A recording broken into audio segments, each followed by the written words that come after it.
I think I had too much fun on the last podcast. The last podcast I started about taking 72 pastors through the Hope Initiative, which essentially causes them to make greater commitments to evangelism and to prayer as well. We don't separate the two. We think that evangelism is obedience and prayer is the power. Matter of fact, in all of the Great Commission passages, we have the promise that God would be with us, His Spirit would be present.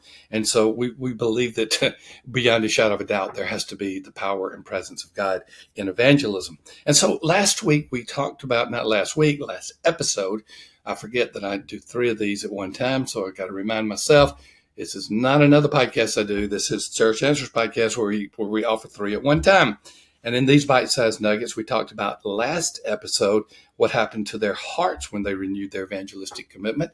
Now we're going to talk about what did they do with their time? More specifically, how did they rearrange their calendars after this 30 or even during this 30-day commitment of renewed evangelism and renewed prayer? Well, thank you, Belay, for allowing me to share these things. I mean, you pay the bills. You're doing a great service to the kingdom by allowing these church leaders and church members to listen to this podcast. Can't thank you enough, and thank you for what you do with your ministry. The fact that you put men and women in places of service that where you take care of all the hard stuff, if you will, and then Belay is just matching folks with you, paying for them, paying the payroll for them, and doing all the work. And you just get the benefit of a great worker in your organization. So thank you, Belay. Just keep mentioning they have a new ebook, or let's call it an ebook since I've mentioned it so many times, called The Power of Productivity. Again, you can go to Thom at 55123, THOM at 55123 to download it. Okay, just a little more introduction. You may have already heard it in the previous podcast, but the introduction is this. I took 72 people. And I call them pastors. A few of them were not pastors. But most of them were, but 72 men and women who went through this 30-day commitment that I led. It's called the Hope Initiative. We'll have the Hope Initiative in the show notes. And we took each of 30 days, and one day would be just praying, maybe praying for 10 to 15 minutes. Another day would be going over a scripture passage. Another day would be actually be going in the community and walking by homes in your neighborhood and just praying for them. We didn't push for knocking on doors or introductions to people. It's a very low key, but every day you're to do something. Like one day we were supposed to write someone in the community. I wrote the mayor of where I go to church, and he responded that same day, and he visited. I mean, it's absolutely incredible. We got stories like that galore about what happened when we took these 72 pastors and leaders through this 30-day initiative. But I want to share with you today what they did with their calendars. This, it's one thing, like in the previous episode, where they have a change of heart. But you can have a change of heart and then you just kind of not follow through. You ever done that before? Whether, reading the Bible, praying, going on a diet, whatever the case may be, you have a great attitude about it, but you just don't follow through. Well, these 72 leaders, for the most part, of course, I don't know about every one of them, but they were responding to me continuously. For the most part, they did change some things. And most of their changes came during the 30 days, not after the 30 days. And you could go to Church Answers Central. If you're a member of Church Answers, and I encourage you to be, it's only $9.97 a month. If you're a member, you get to be a part of this group, nearly 2,000 church leaders that are continuously asking questions. You can ask a question and get an answer that same day. It's really, really cool. Well, we just put up an entire place for all of the 72 to interact with each other. Got well over 1,200 different interactions during this time. And some of them were talking about what they've done with their calendar. In other words, how they are spending their time as a result of going through this 30 days of renewed emphasis on evangelism and prayer. Well, the obvious thing they did is they calendared evangelism. They understood that sometimes you're not going to do something in today's regimented world. You're not going to do something unless you put it on your calendar. And so many of these pastors and other leaders started becoming highly intentional by setting aside a time on their calendar to go out in the community, to go talk to someone, to take someone to lunch or to have coffee with someone that was not a follower of Christ. They became highly intentional. So one of the things their calendar started doing is they started booking themselves up with talking to people who are not followers of Christ. And they found it much easier than they would have ever anticipated.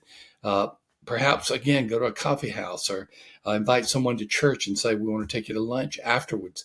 They just began to do things that they normally had not put on their calendars, and they set aside time for evangelism.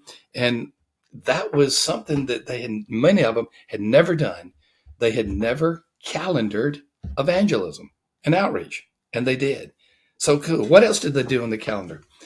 I did not expect this, although we did have some prayers for our family members and how what we do affects those who are closest to us.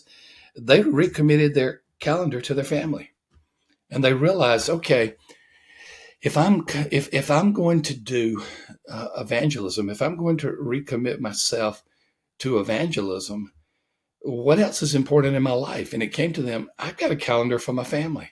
I've got to do calendaring for my spouse, for my children, and in some cases for their parents. Like I reminded all of my sons, they need to be calendaring time for their old man and their mother, whom they love more dearly than I do. Put it on the calendar. We want to spend time with you. But these 72, amazingly, I would not have thought about this. And I'm not saying I was 72. I'm saying some of the 72, amazingly, not only recommitted themselves to evangelism, but they knew what did Paul say? How can you lead God's church if you cannot lead your own family?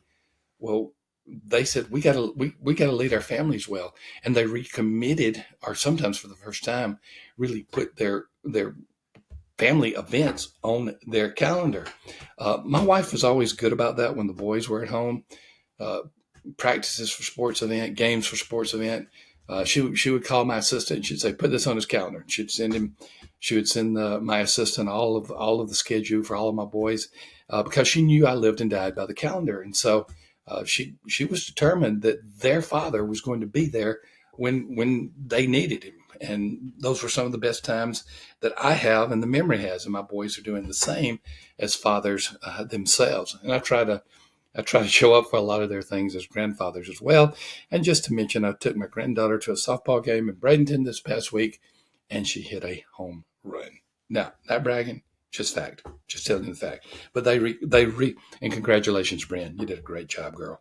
They recommitted themselves to their families. Oh, by the way, she said, you know what she calls me? I know you don't know unless you've heard me before. Rad. That's what all my grandkids call me. Rad. I mean, where do you get a name like Rad? Well, the first grandchild tried to say granddad, and it came out wrong. And ever since then, 14 years ago, I have been Rad. So she said, Rad, I'm so glad you were there. They recommitted themselves to their families. And then what else did they do? They started eliminating from their calendar the non-essentials. They cleaned up their calendar. There's so many things that we think we have to do that we don't have to do. And so they wanted to spend more time in evangelism. They wanted to spend more time in prayer. They wanted to spend more time with their families. And so they said, what can I give up? And there were a lot of things that they gave up. One pastor told us, I'm not going to tell you who it was. One pastor said that he played 18 holes of golf 3 times a week. Now, that's a lot. He didn't say he was shirking his pastoral duties, but he said he eliminated 2 of those. Okay, so he's only doing 1. Not a great sacrifice, but that's a lot of time off of his calendar that now can be spent doing the things of God and the things for your family. So we're talking about what happened to 72 church leaders, particularly pastors, when they went through 30 days of recommitting themselves to evangelism prayer, specifically through the Hope Initiative. In the first episode, we talked about what happened with their hearts. This episode, we talked about what happened to their calendars. And in the next episode, we're going to talk about some of the things that they saw even while they were going through this with their church members.